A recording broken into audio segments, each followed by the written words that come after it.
Assalamu alaikum, everyone. Welcome back to the Rising Comer podcast. In this episode, I'm going to be touching on my experience and perspective on Muslim dating and how it was like for me to navigate my relationship with my husband, because I am frequently asked about my perspective on love as a Muslim and my journey of knowing my husband.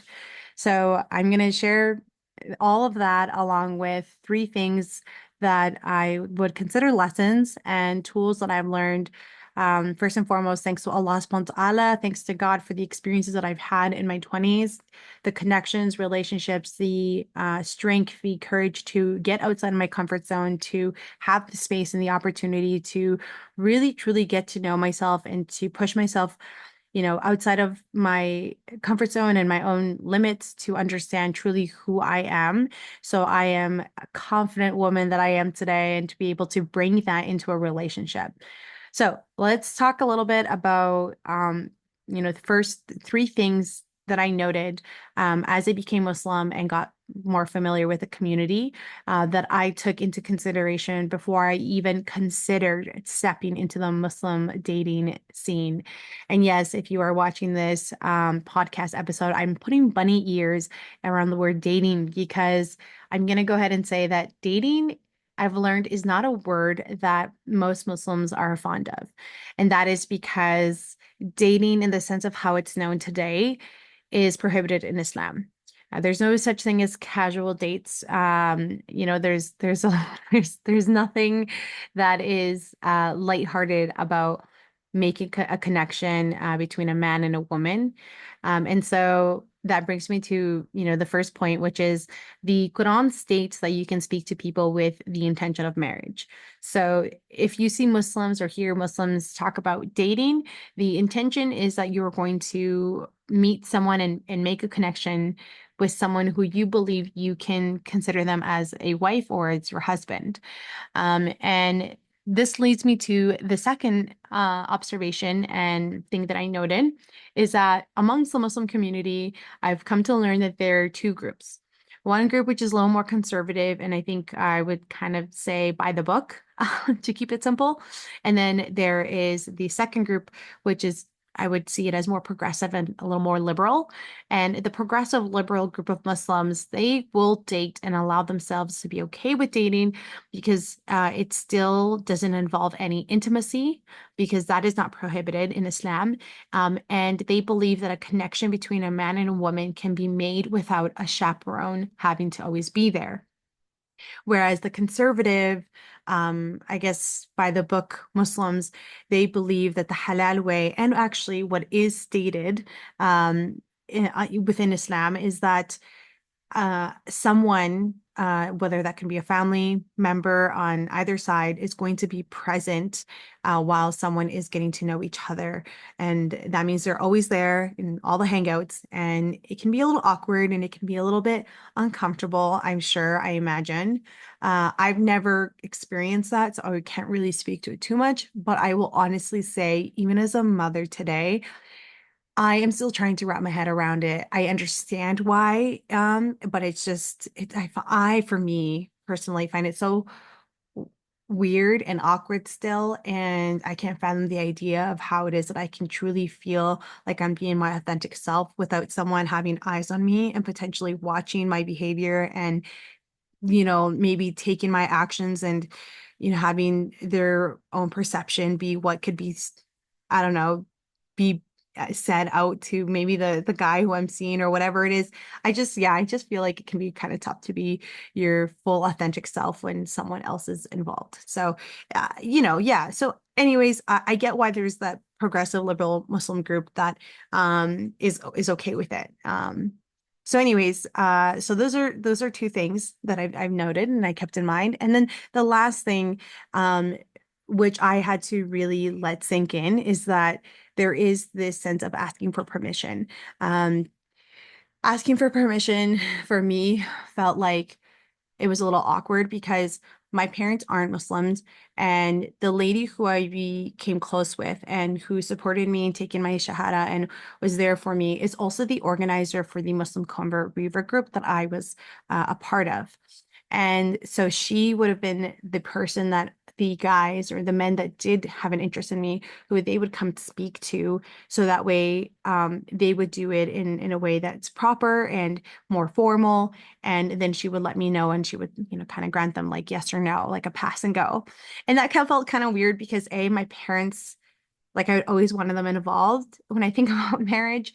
Um, and then secondly, just the asking for permission can also involve the parents from both sides to me. And I think just anything that invites parents can feel quite heavy, especially if it's happening early on, and what can feel like so premature when you don't even know what's happening in the relationship yet, and you don't even know who this person truly is yet. So I really had to settle in with these three things in order for me to even consider or think that I wanted to go into the Muslim dating scene.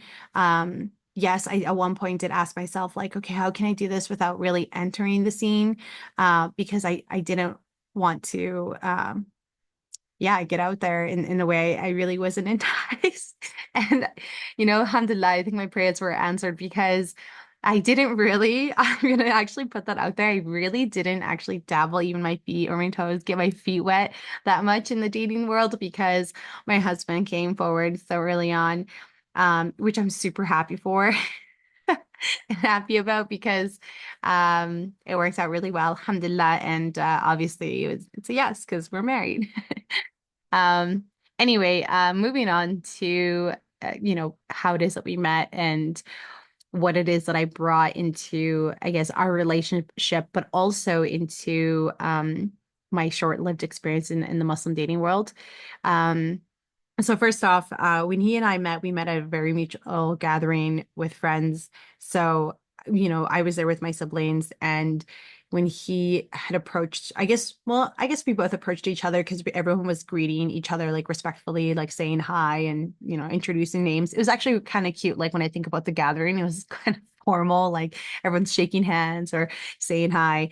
And we had a connection. We got along really well. There was really no future plans for a romantic relationship or marriage moving forward. He lived in a completely different province than I did. We were in different paths. And at the time, like, he was still in school, I was working, and we were both working towards like our career. And, we had a lot of similar hobbies. We enjoyed a lot of the same things, but we just never really thought of us as like a long-term thing. But with that said, we got along great, and we made a connection and we kept in touch through online. And so he was almost, it's funny, sometimes I joke and I would say he was almost like a pen pal, because we talked all the time, and he really truly is a person, subhanAllah, who came into my life. And I know people come and go in and out of your life often. And so I felt like at one point he was just going to go because I lived in a different province. And I'm also such a realist, like, not that I was like stringing him along or he was stringing me along. It was just more like, I think there was a mutual understanding that at some point this might fade, but we made the most out of such a solid friendship because when he came into my life, he was actually one of the few people who came from a very similar background as me. We had such strong emotional ties to our family. We had similar upbringing. We have, similar views in the way we see life and what we think about ourselves and who we are. And so at the time, like I would say, I had a pretty strong level of confidence, and so did he. And we really got to know each other. And I think we just kind of really cheered each other on. Now, at the time, the my best friend, Ashley, her and I were just, she's like my other sister is how I see it. And she was like, this guy, like, who's your friend, is the only reason you like him is because he's a male version of me. And that's how I would describe, I guess, the friendship, because we did get along so great. Anyways, you fast forward, eventually, after a couple of years, or maybe it was less than a couple of years, I can't even remember. But yeah, we like connected, and he came forward in the cutest way ever. He was basically like, I don't want to be your friend. I don't want you to be my girlfriend. I don't want a date. I don't want anything. I just want you to be my wife. Like, I want this to be the real thing. And it was over Zoom, and I'm getting all like gushy about it because it was the cutest thing. But I think the thing that I loved the most is the fact that he had like such confidence, and he came forward and was so bold that it made me feel very secure in like what was going to happen next. And so that was how we met, and that is how I guess the relationship unraveled. Now, when I think about coming into the dating world and talk about the tools and lessons I've learned and that supported me in this decision making of, spending the rest of my life with someone is number one, the self-confidence that I had built. I believe building self-confidence is the key thing that you can do for yourself. And it's something that should start from like the very beginning, I feel like, of your 20s. And if it's something that you're still working through now, it's 100% like that's cool. Like it's more than okay. For me, I know that I recognize that I wanted to be a certain specific person and a type of woman at a specific age. And I wanted to feel really good about who it is that I want to end up with and who it is that I want to become as I get older, and definitely by the age of 30.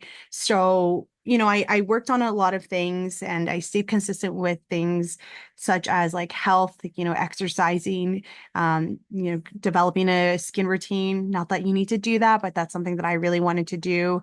Um, Being able to embrace my natural beauty, being able to feel just good with like my body weight. Another thing that I did was being able to exercise and like sharpen a lot of skills that helped me in my career and like my workplace, building connections, challenging my views, having tough conversations with people who were very different from me, because I think that really brought a lot of perspective.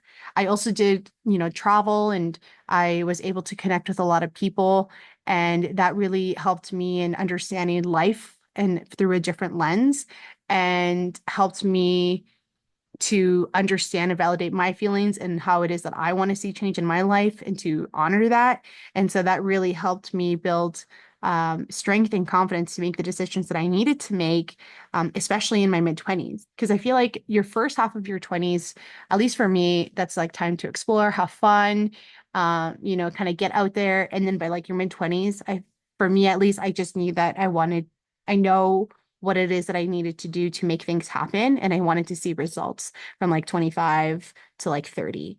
And so alhamdulillah, like it really helped me out, and it worked for me. So building self-confidence is key, because once you come into a relationship, at least I felt that I felt so powerful, and I felt like such a boss woman. Like I knew exactly what I wanted. I was confident. I knew what I didn't want. I knew the essential qualities I needed to see in a man and what I was not willing to do. And one example is like, I always said that I never wanted to feel like I was babysitting someone. And so I felt like if someone was going through their stuff and they had their things that they needed to work through in battle, like I wanted them to do that, and I really promoted that and I like encouraged that. I just knew that for myself there was moments where I would be like, that can't be me, like I can't be that person.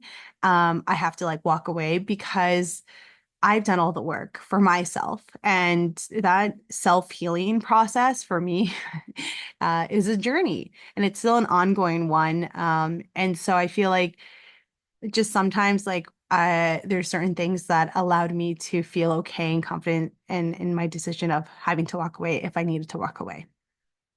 Now, the second thing that I learned is that I would am able to understand now that you can appreciate someone without feeling the need to react or expect anything in return. So here's a lighthearted story I want to tell you all, and this happened back in high school. There was a boy who you discovered I had a crush on him, and he is someone who is part of like the friend group that I was a part of in high school. And when he found out, he became really awkward, and of course, someone told me that he knew. So what I did was I I like took a moment to go to the washroom. Like literally, I remember doing this and I was like, "Hey, Kelly, you need to be fearless. You need to go and say something." And at the time, I felt compelled to have to say something, because in high school, it felt like whenever I heard someone having a crush on someone, like there's always these things that would happen and unravel among between these two people. And everyone in high school knew about it. And a relationship will sometimes form and everybody knew about it, or everyone was like pressuring and saying like, yeah, like, do it, it's nice, whatever, he's cute. And I'm like, I don't want that. Like, I don't want any of that. And I'm also not allowed to date. Like, my parents were very strict and conservative in their views in dating. Like we're kids. So I remember I was like, okay, I'm gonna go do it. So come lunchtime, I approached him and I said, hey, I just want you to know that like, yes, I do like you. I do have a crush on you, but I don't want like anything. Like I don't want to be your girlfriend. I don't want to be in a relationship with you. And he was like, oh, okay, cool. Yeah, like that's fine. And he was like kind of smiling awkward and I was doing the same thing. And then we kind of just both like zipped out of our ways. And of course, the friendship and our behavior towards each other shifted. And, like any crush, it like fizzles out. And that was my first time experiencing my first crush. And so I remember I ran home and I told my mother, and one of the things that she said to me was like, it's great that you had, the courage to say something and acted on this because you felt like you needed to. And she's like, and I want you to know that, come later in your years when you are meeting someone for like marriage, you may get presented, or come across with men who may check off all your boxes. They may have everything, but your heart and your mind may not align, and maybe something's missing, and you'll know what that is, or maybe you won't know what that is. But the point is that you don't have to end up with this person. Even if you're so all in or whatever, or he's all in, you can walk away. And I remember thinking to myself, like, yeah, that's so true. And so, later on, my mom then also gives me this advice of that, like, there's a lot of nice people out there and you can like them, but you don't have to make a huge deal out of it. It could just be that you just like who they are and they're nice, good people, they're good vibes, and that's it. There's no feelings. There's really nothing. And, sometimes people will try to make it seem like there's something there, but there's nothing.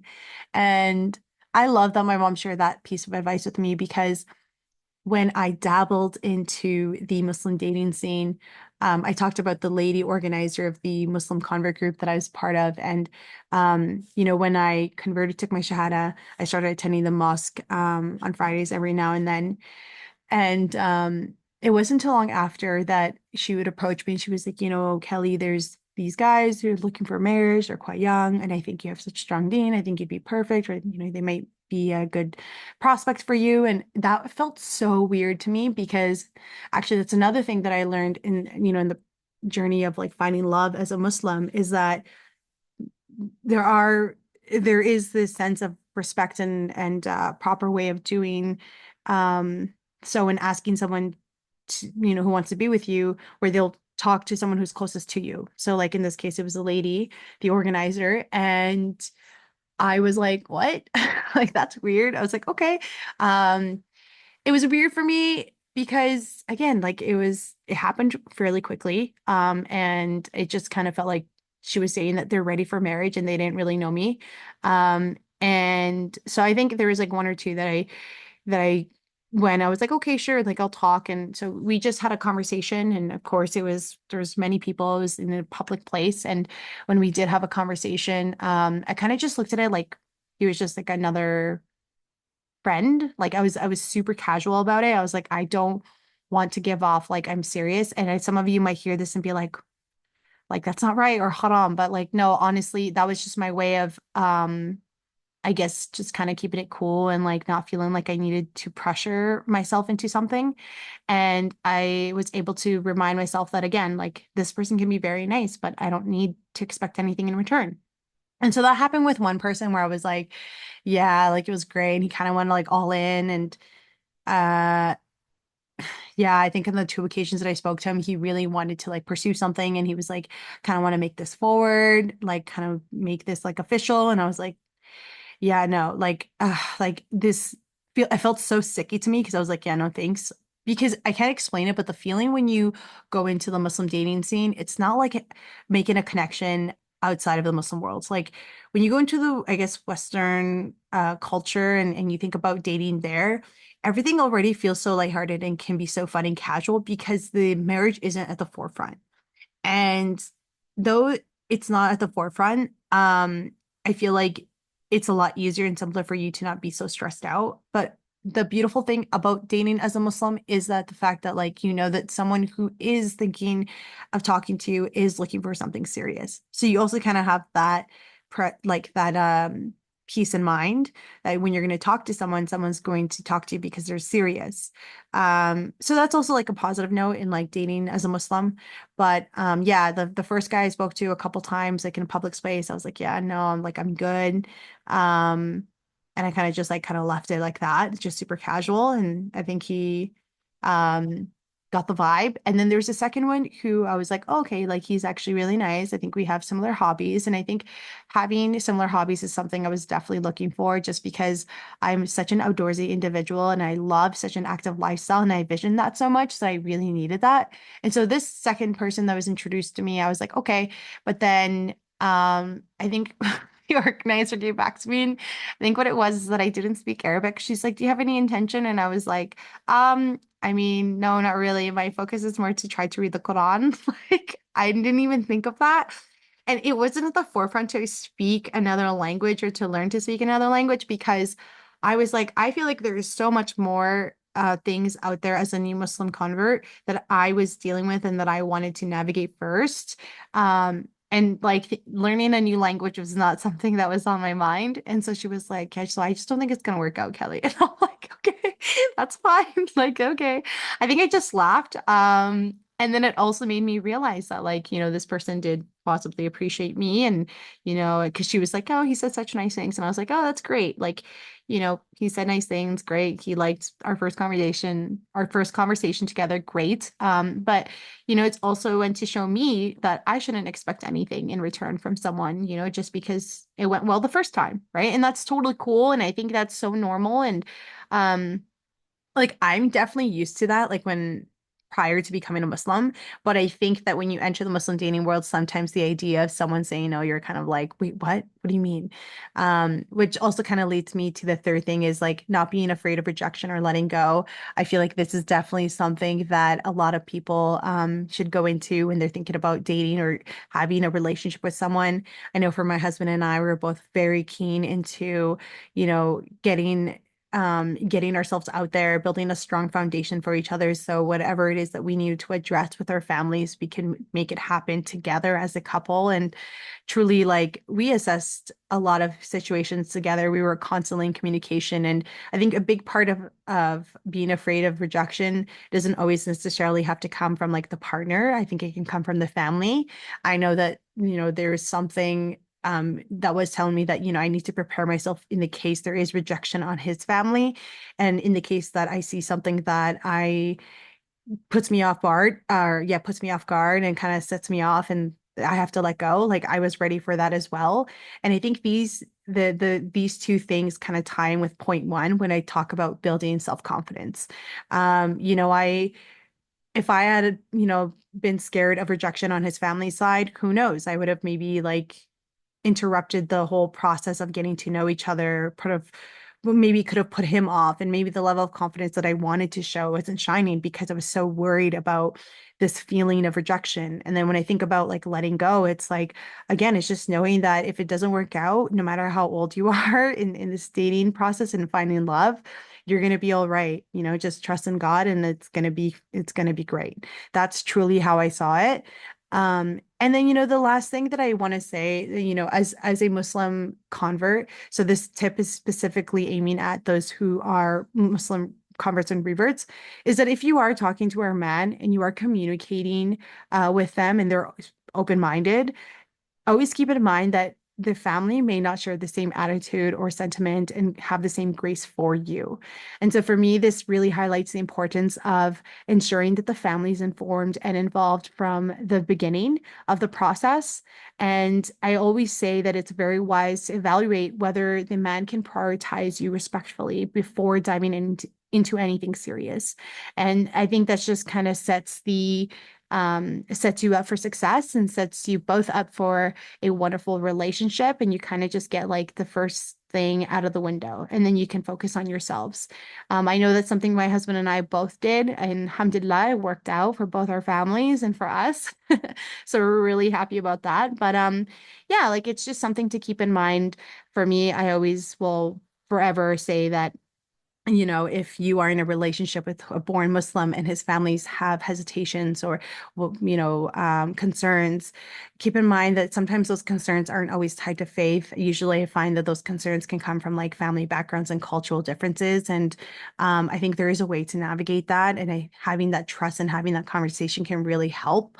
I feel like distance is never really going to be an issue. It may feel like it. I know for me, it was because, again, we lived in different provinces, but once I jumped ship, I was like, my mom looked at me and she was like, I trust who I raised and I trust who you are as a person. And I can see that confidence. So, um, you're going to be good. And, God's with you basically. And I was like, yeah, yeah, no worry. Don't worry about it, mom.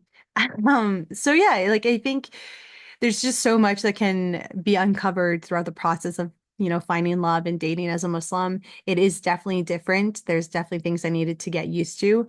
And I'm happy that I didn't have to really uh, be immersed in the dating world for a long time because my husband came forward. Anyways, if this is more of the things that you like to hear in the podcast, please let me know. Connect with me on social, Instagram at Rising Convert. Please like, follow, subscribe this channel at Rising Convert Podcast on Spotify, Apple, and YouTube. And inshallah, I will catch you in the next one. Assalamu alaikum. Take care, everyone.